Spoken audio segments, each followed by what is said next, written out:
Closed captioning of this show is brought to you by Echo Bearcat, rugged equipment, easy to use.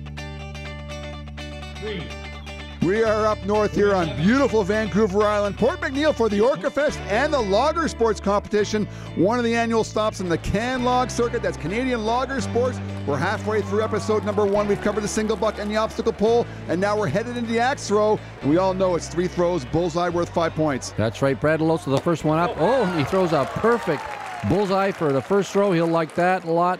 This is an event that's not done a lot down under as much as it's up in Canada, so of course Brad's got to really bring his A game to try to gain some points in the axe throw event. He drifts off a little bit to the right there. You got to keep right dead center on the target and certainly throw it straight as well. And that one he drifts off a little bit high, and he comes up with a 3 throw total of 13. Yeah, not too bad at all for an axe throw total. Of course, 13, 14s, and 15s is where you want to be in the money. Brad just wants to make 3 solid throws and try to gain some extra points towards his overall total. Well, these 3 guys we're watching right now are the guys competing for the money. Earlier we had axe throw preliminaries where all 40 competitors in the whole field participated. These 3 guys are actually in the finals with Dave McLeod.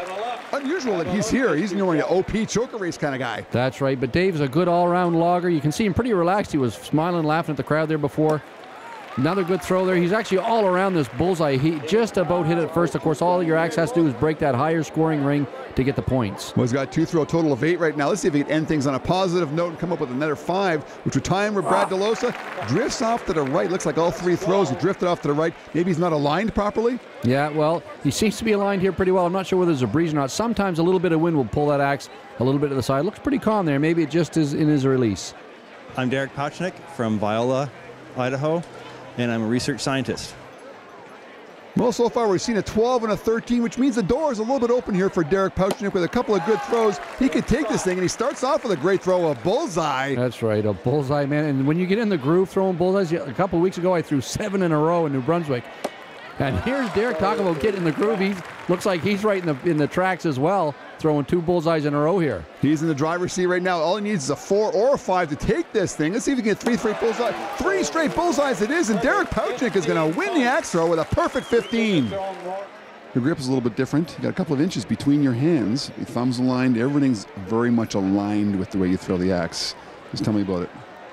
Well, you know, it's just what works for me. A lot of guys have different grips. Matt Mooney throws with 1 hand. That's just what works best for me. 3 perfect throws. 5 is always nice. How often does that happen for you? Oh, not often enough, but once in a while you get it. Thanks, Derek. Yep, thanks, Bill. Well, you might want to go cruising on the BC Ferries, but it was Derek Pauchnik cruising to victory with 3 straight bullseyes, winning the axe throw.